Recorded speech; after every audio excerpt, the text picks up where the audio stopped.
Welcome back, guys, to the channel. In today's episode, we are going to continue our conversations on the tools here inside of Resolve. If you remember last time we spoke about exposure, in today's episode, we are going to talk about contrast. Now, these two go hand in hand, just like they would on set when you're setting up your lighting and you're exposing for subject or the environment, and then adding that contrast ratio on your subject, or really you're creating more contrast in a different scene. Okay, so let's talk about contrast today and some of the different tools that you could use inside of Resolve.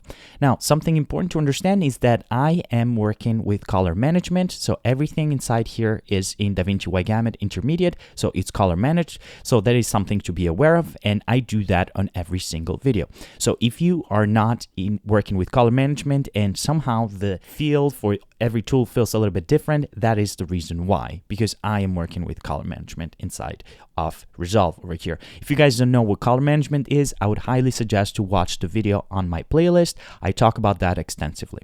Okay, with that said, let's talk about contrast. Now, the simple thing to understand with contrast is that, first of all, there is many different tools inside of Resolve to achieve exactly the same thing.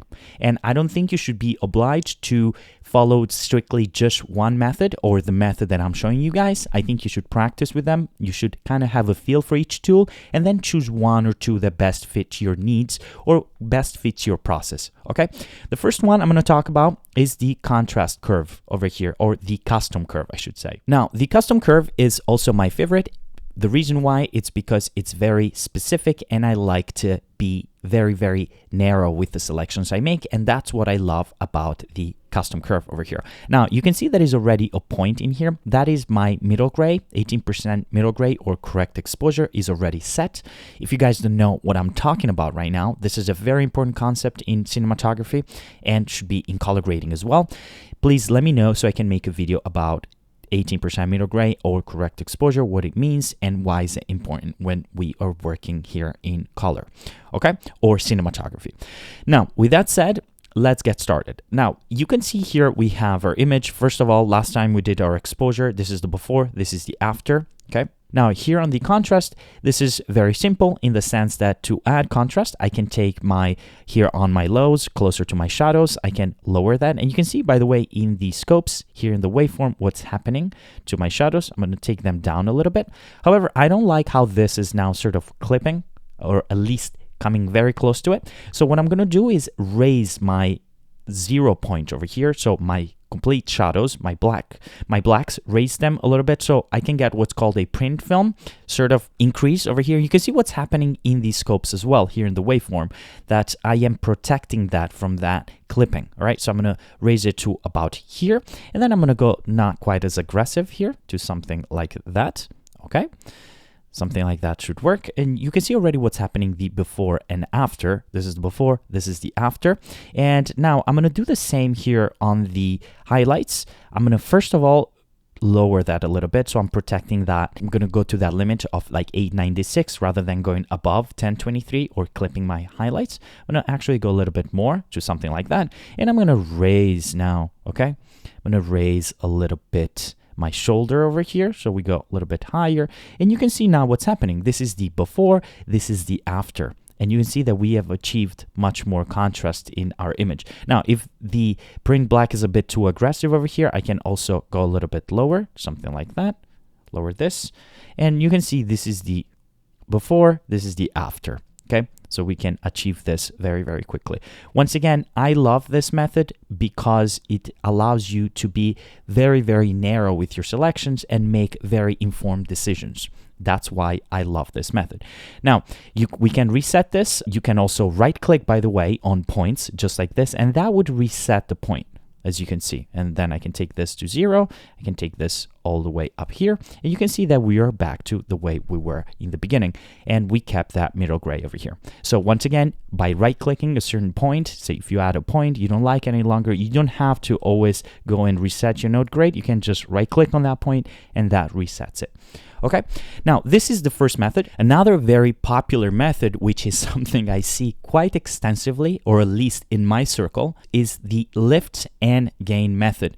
This is very, very popular. And And basically this works in linear fashion, okay? So we're working linear with our lift and gain.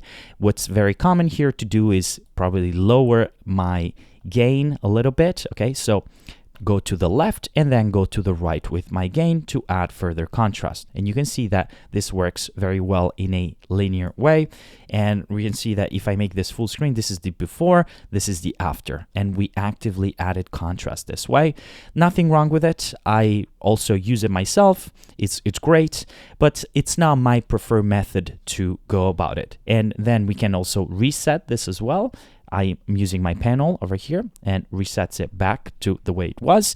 And this is the second method, or a different way of manipulating or adjusting our contrast. The next one is the contrast and pivot. Now, I've set the pivot to middle gray again to 0.336, middle gray for DaVinci Y Gamut Intermediate, by the way, because if you're working with ACES, that would be a different mathematical number, which I don't remember right now. But for DaVinci Y Gamut Intermediate, that should be middle gray. Now, what this allows you to do is that now you've set your pivot, and all you have to do is adjust your contrast around that pivot, all right, or around that middle gray point that you have.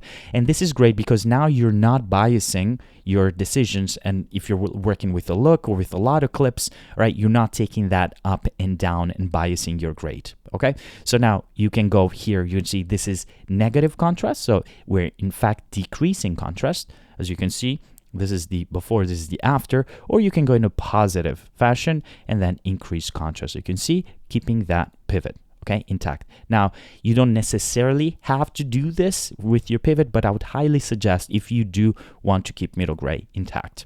Okay, now I'm gonna quickly over here reset the node grade. And now that we talked about contrast and pivot here in the primaries color wheels, there is also the same exact operation here in the HDR palette. Okay, so we could do the same exact thing with our contrast and pivot.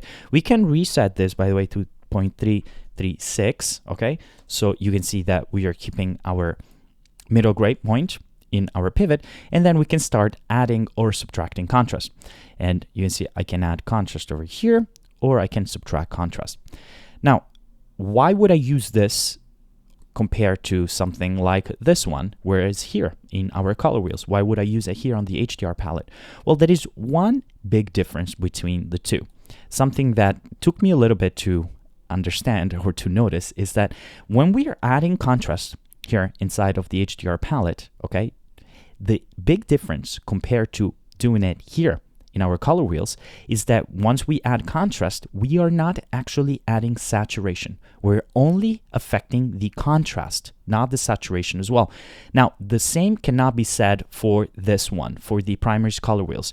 Here, every time we are adding contrast, we are also adding a bit of saturation to our image, which is something that some colorists might love, which is something that could be really great for some colorists because that kind of evens up the look and makes it really fair to them, or I should say like that works really well because it kind of keeps it natural. However, there is some colors that might not like that, might just want to affect contrast individually without adding saturation. Maybe to you that's becoming bothersome. Maybe it's not something that you want. In that case, I would use the HDR palette over here in the color wheels and just adjust my contrast, and you know with confidence that is not adding extra saturation to your image, but is only affecting the contrast. Once again, if you want to adjust contrast and with that comes also a bit of saturation, then in that case I would use the color wheels over here. Okay, color wheels, adjust contrast and add saturation. HDR palette, when you adjust the contrast and pivot, no saturation is affected, only the contrast itself. Now, let me quickly reset this because I'm going to show you a way in which you can achieve the exact same operation here of doing your contrast, all right? I want to do the same operation with my contrast and pivot, but I really don't want to add saturation, and I don't want to work in the HDR palette because it's too much for me. Maybe I want to keep working here, the color wheels. We can do that very easily by going here on a contrast, right-clicking, and then on the composite mode here, change this to a little nifty tool over here, which is called luminosity.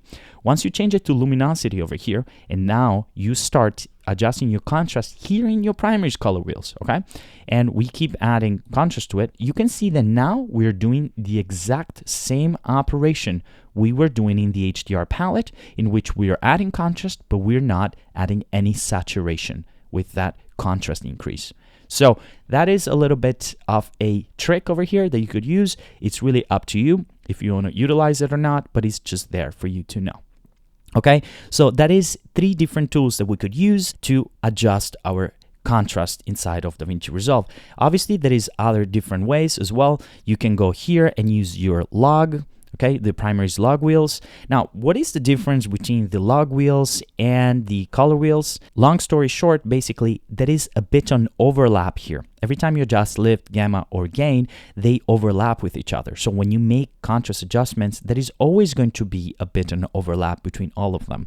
The difference with the log wheels is these are much more narrow. So if you're adjusting shadows, you're affecting mainly shadows, only shadows. If you're doing midtone, you're affecting midtone, and if you're adjusting highlights, you're adjusting highlights. You see, that is the big difference between the two. And then you can also do the same operation with the HDR palette. In this case, you have a lot of different zones here, so you can start adjusting all the different wheels, okay, and have a more refined adjustment. Now, sometimes, I'm not gonna lie, I do use the high dynamic range or the HDR color palette here to adjust contrast. It's because they're so narrow, and then I can set a specific fall off, I can set the certain region that I like, and really be specific with what I'm looking for. So that is one of the advantages of using the HDR palette. However, on 95% of the jobs, this is the way to go for me. It's the custom curves over here. I love it. I know it really well, and I can work with it very effectively and very quickly.